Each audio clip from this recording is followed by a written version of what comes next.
नमस्कार विद्यार्थी मित्रांनो, ओजल IAS या आपल्या ऑनलाईन प्लॅटफॉर्मवर तुम्हा सर्वांचं स्वागत। आजच्या भागामध्ये आपण डिस्कस करणार आहे की आजपासून म्हणजे 1 जुलै 2024 पासून आपल्या जे काही जुने कायदे आहे आपण आता त्याला आपण जुनं म्हणू, कारण आजच्या दिवसापासून ते सगळे कायदे आता काय झालेले आहे, काल बाह्य झालेले आहे, जुने झालेले आहे। आता नव्या स्वरूपामध्ये ह्या सगळ्या कायद्यांना मध्ये बदल करून केंद्र शासनाने एक महत्त्वाचा बदल करून आपल्या संपूर्ण देशासाठी हे सगळे कायदे लागू केलेले आहे। मुळात ह्या कायद्यांमध्ये बदल करण्याची गरज होती का, तो बदल कशा पद्धतीने झाला गेला आणि त्या सगळ्या कायद्यांची पार्श्वभूमी कशा पद्धतीची होती, हा सगळा घटनाक्रम आपण इथून पुढे समजून घेणार आहे। तुम्हाला काय करायचं आहे, माझ्यासोबत टप्प्याटप्प्याने प्रत्येक टप्प्यावर काय करायचं आहे, हा सगळा भाग कंटिन्यू करत पुढे चालायचा आहे आणि हा सगळा भाग मी तुम्हाला येणाऱ्या काळातल्या परीक्षेच्या दृष्टिकोनातून कसा महत्त्वाचा आहे हे देखील समजून सांगणार आहे। मुळात आपण जर बघितलं तर आपल्या देशाच्या स्वातंत्र्याला आत्ता या वर्षी जर आपण विचार केला तर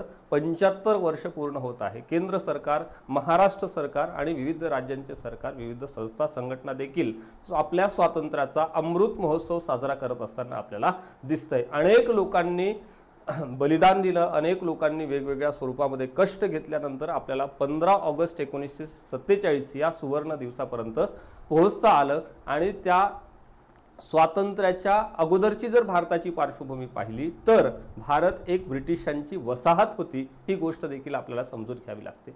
त्यावेळेस आपल्याला लक्षात येईल की हे जे सगळे कायदे आहे, IPC आहे, CRPC आहे, एव्हिडन्स ॲक्ट आहे, ज्याला आपण पुरावा कायदा म्हणतो, भारतीय पुरावा कायदा म्हणतो। मुळात ही जी काही सगळी कायद्यांची गोळाबेरीज आपण पाहतो किंवा हे सगळे कायदे पाहतो, तर हे सगळे कायदे त्या कालखंडामध्ये वसाहतीचं एक स्टेट असलेल्या भारतासाठी लागू होते, म्हणून त्या काळानुसार ते कायदे काय होते, योग्य होते आणि काळाच्या ओघात त्या सगळ्या कायद्यांमध्ये बदल करणं कुठेतरी निश्चितपणे गरजेचं होतं। म्हणून केंद्र सरकारने ह्या कायद्यामध्ये, ह्या कायद्यातल्या बऱ्याचशा कलमांमध्ये काय केलेले आहे, बदल केलेले आहे आणि नव्या नामकरणासहित हे सगळे कायदे 1 जुलै 2024 पासून म्हणजेच आजपासून आपल्या संपूर्ण राष्ट्रासाठी काय केलेले आहे, लागू केलेले आहे। आता ब्रिटिश सगळी मंडळी आपण इतिहासाचा अभ्यास करत असताना सर्वांनी अभ्यासलेला आहे किंवा किंबहुना आपल्याला ते सगळं माहिती आहे की ब्रिटिश सगळी मंडळी, युरोपियन मंडळी व्यापार करते म्हणून भारतामध्ये आलेले होते। नंतरच्या कालखंडामध्ये ब्रिटिशांनी भारतावर जवळपास 150 वर्ष राज्य केलेलं होतं। किती वर्ष? 150 वर्ष, म्हणजे 15 ऑगस्ट 1947 पर्यंत त्यांनी आपल्यावर राज्य केलेलं होतं आणि 15 ऑगस्ट 1947 ला देशाला स्वातंत्र्य मिळालं। मधल्या कालखंडामध्ये ह्या सगळ्या गोष्टी जर आपण बघितल्या तर ह्या सगळ्या बाबींमध्ये एक गोष्ट आपल्याला दिसते, ती म्हणजे 26 जानेवारी 1950 पासून देशाला भारतीय राज्यघटना लागू झाली आणि त्या राज्यघटनेला प्रमाण मानून केंद्र शासन, सगळे राज्य सरकार आणि आपलं सगळं देशाचं शासन आणि प्रशासन हे काय होऊ लागलं, चालू लागलेलं होतं।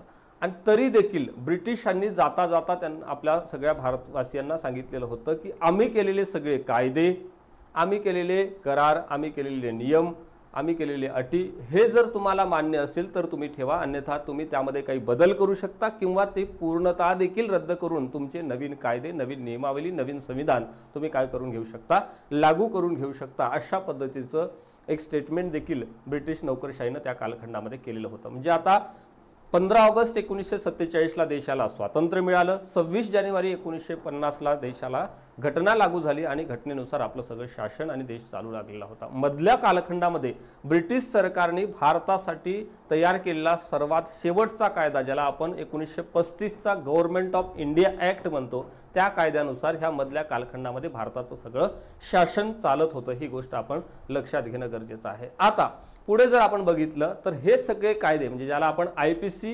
1860 म्हणू, CRPC आणि एव्हिडन्स ॲक्ट, यामध्ये आता बदल केले। आता हे जे बदल आहे, हे सगळे बदल आपण जर बघितलं तर हे सगळे बदल आपण पाहणार आहे परीक्षेच्या दृष्टिकोनातून येणाऱ्या कालखंडामध्ये। म्हणजे आता हे पुढचे 6 महिन्याच्या पुढच्या 6 महिन्यामध्ये जे काही कंबाईनची पूर्वपरीक्षा असेल, राज्यसेवेची पूर्वपरीक्षा असेल आणि इतर सगळ्या परीक्षा आहे आणि 2025 साठी ज्या काही परीक्षा आपल्या होऊ घातलेल्या आहेत त्या परीक्षांच्या दृष्टिकोनातून हा सगळा जो भाग आहे इथून पुढे मी बोलणार आहे तो निश्चितपणे महत्त्वाचा आहे। ही गोष्ट या ठिकाणी तुम्ही काय करा, नोट करून घ्या। यातले काही महत्त्वाचे बदल देखील कशा पद्धतीने झालेले आहेत ते आता आपण काय करणार आहोत, डिस्कस करणार आहोत। ही गोष्ट या ठिकाणी लक्षात घ्या। मुळात मी काय म्हटलं की 15 ऑगस्ट 1947ला देशाला स्वातंत्र्य मिळाल्यानंतर देखील हे तीनही कायदे, ज्याला म्हणतो आपण 1860चा IPC, CRPC 1973 आणि 1872चा एव्हिडन्स ॲक्ट, हा जशाच तसा काय होता, लागू होता. आणि आता त्यामध्ये कशा पद्धतीचे बदल झालेले आहे, ठीक आहे, ते का केले गेले ते सुद्धा आपण या ठिकाणी समजून घेणार आहोत. आणि ह्या सगळ्या बदलांचा आपल्यावर कशा पद्धतीने परिणाम होणार आहे हे देखील आपण समजून घेणं निश्चितपणे गरजेचं आहे, ही बाब या ठिकाणी लक्षात घ्या.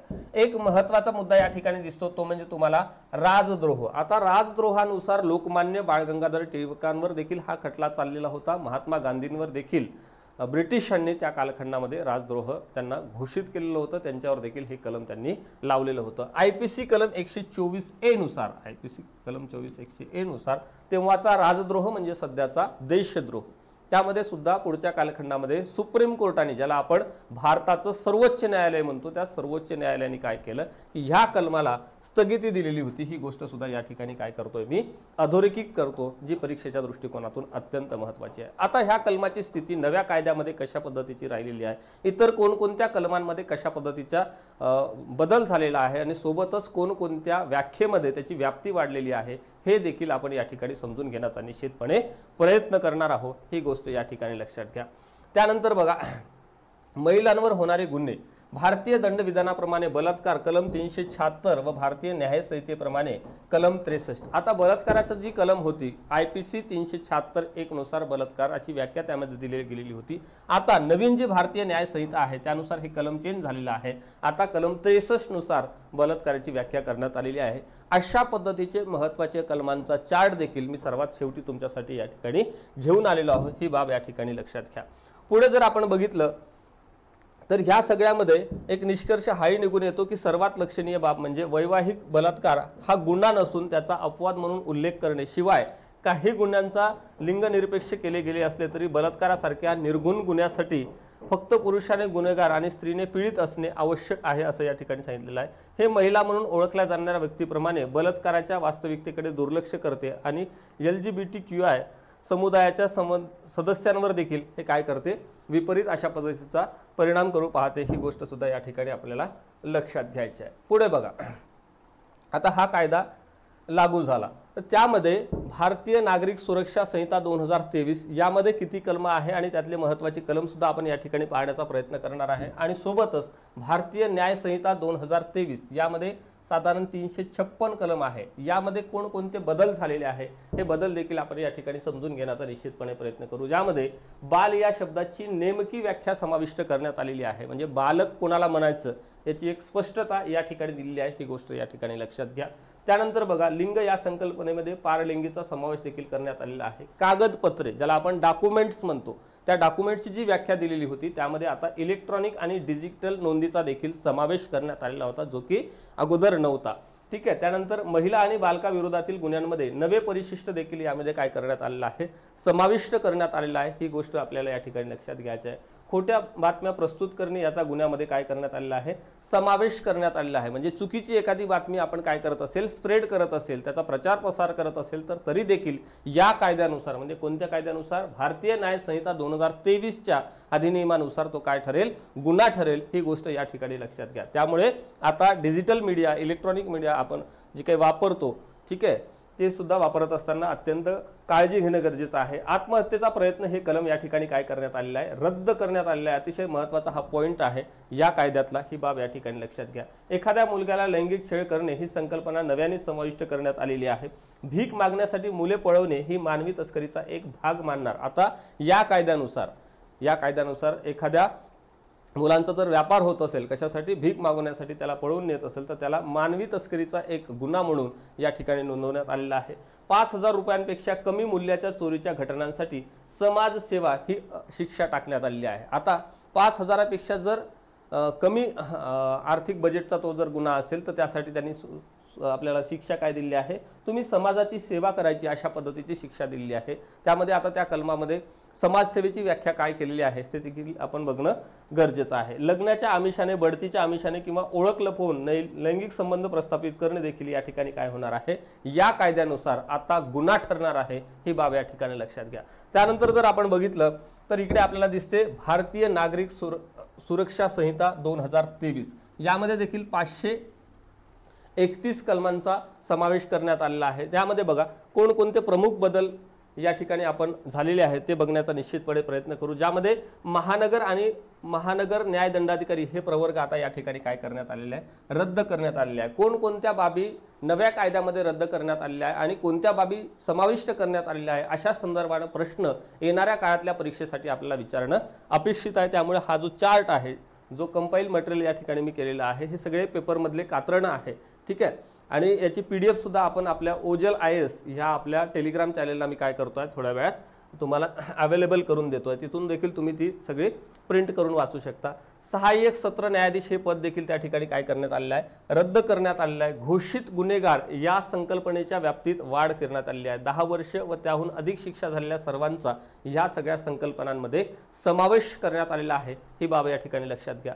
स्थानबद्धतेच्या पहिल्या 40 ते 60 दिवसांच्या काळात 15 दिवस पोलीस कोठडीची मुभा आणि या कारणाने जामीन नामंजूर करता येणार नाही अशा पद्धतीची तरतूद देखील या ठिकाणी करण्यात आलेली आहे।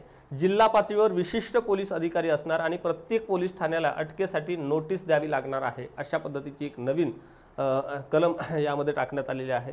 तपासाचा आढावा 90 दिवसात आरोपीला मिळण्याचा अधिकार देखील या ठिकाणी समाविष्ट करण्यात आलेले आहे। हे सगळे नवीन बदल आहे, यामधली ही गोष्ट या ठिकाणी लक्षात घ्या। आरोपपत्र दाखल झाल्यानंतर तपासासाठी 90 दिवसांची मुदत असणार आहे। युक्तिवाद पूर्ण झाल्यानंतर 30 दिवसात निकाल देणे काय आहे, बंधनकारक करण्यात आलेला आहे, ही बाब देखील या ठिकाणी लक्षात घ्या। काही अतिशय चांगली बाब या ठिकाणी टाकलेली आहे। काही विशिष्ट कारणासाठी ही मुदत 60 दिवसांपर्यंत असेल। परोक्ष सुनावणीची तरतूद समाविष्ट करण्यात आलेली आहे। निकाल लागेपर्यंत परोक्ष सुनावणी शक्य असणार आहे। 0 FIR देशभरात लागू करण्यात आलेली आहे, अत्यंत महत्त्वाची बाब आहे, ठीक आहे। संपूर्ण देशभरात या कायद्याच्या माध्यमातून 0 FIR काय होणार आहे, इम्प्लिमेंट होणार आहे। इलेक्ट्रॉनिक FIR नोंदवण्याची तरतूद देखील या ठिकाणी आता करण्यात आलेली आहे, ही गोष्ट या ठिकाणी लक्षात घ्या। आता हे जे सगळे कायद्यातले आपण बदल पाहिलेले आहे आणि सोबतच त्याची पार्श्वभूमी पाहिलेली आहे की ब्रिटिशांच्या काळामध्ये ह्या कायद्यांची गरज का होती आणि आता देखील या सगळ्या याच्यामध्ये बदल करणं केंद्र सरकारला का गरजेचं वाटलं ते देखील आपल्याला या ठिकाणी समजलेलं आहे। पुढे बघा, पुढे आपल्याला दिसते भारतीय साक्ष अधिनियम 2023। यामध्ये एकूण कलमांची संख्या जर आपण बघितली तर ते 170 आहे, ही गोष्ट या ठिकाणी लक्षात घ्या। प्रमुख बदल बघा या कायद्यामध्ये भारतीय साक्ष अधिनियम मध्ये कोणकोणते प्रमुख बदल करण्यात आलेले आहेत ते पाहण्याचा आपण निश्चितपणे प्रयत्न करू। नंबर 1, कागदपत्रांच्या व्याख्येत इलेक्ट्रॉनिक नोंदीचाही या ठिकाणी काय करण्यात आलेला आहे, समावेश करण्यात आलेला आहे, ज्याला आपण इथं काय म्हणत होतो अगोदर, डॉक्युमेंट म्हणत होतो। आता ह्या डॉक्युमेंटच्या व्याख्येमध्ये इलेक्ट्रॉनिक ज्या काही नोंदी असतील, ठीक आहे, अगोदर लिहून ठेवावं लागत होतं कागदोपत्री, आता इलेक्ट्रॉनिक नोंद जरी असेल तरी त्याला आपण काय म्हणता येणार, कायद्याच्या भाषेमध्ये, या कायद्याच्या भाषेमध्ये त्याला आपल्याला डॉक्युमेंट असं गृहीत धरता येणार आहे, ही गोष्ट लक्षात घ्या। कारण आपण आता पेपरलेसकडे आपली सगळे यंत्रणा, शासकीय यंत्रणा देखील वाटचाल करते आहे, ही गोष्ट या ठिकाणी लक्षात घ्या। पुराव्यांच्या व्याख्येत इलेक्ट्रॉनिक जबाबही या ठिकाणी समाविष्ट असणार आहे। म्हणजे अगोदर पुरावा देत असताना ही गोष्ट भारतीय पुरावा कायद्यामध्ये समाविष्ट नव्हती, परंतु ह्या नव्या कायद्यामध्ये इलेक्ट्रॉनिक पुरावा देखील त्या ठिकाणी काय असणार आहे, जबाबदार म्हणून त्याला, जबाब म्हणून त्याला काय करण्यात आलेला आहे, समाविष्ट करण्यात आलेला आहे। इलेक्ट्रॉनिक आणि डिजिटल दस्तऐवजांचे योग्य सादरीकरण, जतन, वैधता आदीसह तरतूद करण्यात आलेली आहे। म्हणजे हे सगळं डॉक्युमेंट आपण काय करून ठेवणं, जतन करणं आणि त्याला योग्य वेळी सादरीकरण करणं हे गरजेचं आहे। पती वा पत्नी विरोधातील खटल्यात वैवाहिक जोडीदाराला सक्षम साथीदार मानले जाणार आहे, ही गोष्ट सुद्धा नव्याने या ठिकाणी ऍड करण्यात आलेली आहे। गुन्ह्यातील साथीदाराच्या साक्षीच्या आधारे दोष सिद्धी वैध मानली जाणार आहे, ही गोष्ट देखील या ठिकाणी काय करणं अपेक्षित आहे, अधोरेखित करणं निश्चितपणे गरजेचं आहे, ही गोष्ट या ठिकाणी लक्षात घ्या। आता आपण पाहिलेलं आहे IPC, CRPC आणि एव्हिडन्स, हे जे कायदे आहे मुळात हे सगळे कायदे ब्रिटिश शासनाने आपल्या वसाहतीवर अंकुश ठेवण्यासाठी निर्माण करण्यात आलेले हे सगळे कायदे होते। कारण 15 ऑगस्ट 1947 पूर्वी जर आपण बघितलं तर भारत एक ब्रिटिशांची वसाहत होती, म्हणून आपण पहिल्या कलमामध्येच आपल्या भारतीय राज्यघटनेच्या पहिल्या कलमामध्ये दिलेलं आहे की India that is Bharat shall be the union of state. असं का दिलं, कारण तोच हा राज्यांचा संघ ज्याला आपण काय म्हणतो आहे भारत म्हणतो. भारतासारख्या अशा कितीतरी मोठमोठ्या प्रदेशांवर ब्रिटिशांचं त्या कालखंडामध्ये एक मोठं अशा पद्धतीचं साम्राज्य होतं. ते छोट्या छोट्या अशा देशांना राज्य म्हणायचे, स्टेट म्हणायचे, वसाहत देखील म्हणायचे. ही गोष्ट या ठिकाणी लक्षात घेणं गरजेचं आहे. मला असं वाटतं की हा जो सगळा भाग एक छोट्या स्वरूपामध्ये आपण या ठिकाणी घेतलेला आहे तो निश्चितपणे तुम्हाला समजलेला असेल. आणि ही जी PDF आहे ती ओजल IASच्या आपल्या टेलिग्राम चॅनलवर लगेच मी तुम्हाला काय करून देतो, अवेलेबल करून देतो. त्यासाठी तुम्ही ती PDF देखील वाचा आणि ह्या सगळ्या बाबी निश्चितपणे पुढच्या परीक्षेच्या दृष्टिकोनातून समजून घ्या. अशा सगळ्या नवनवीन अपडेटसाठी आपल्या Ojal IAS school of competitive exams या यूट्यूब चॅनलवर सबस्क्राईब करा, जेणेकरून आपल्याला इथले सगळे नवीन अपडेट आपल्यापर्यंत लवकरात लवकर पोहोचतील. आणि याला जास्तीत जास्त लाईक करा आणि आपल्या सगळ्या विद्यार्थी मित्रांपर्यंत शेअर करा. आजच्या भागामध्ये मी इथेच थांबण्याचा प्रयत्न करतो. लगेच भेटू नव्या अपडेट्ससह दुसऱ्या भागामध्ये. तोपर्यंत धन्यवाद.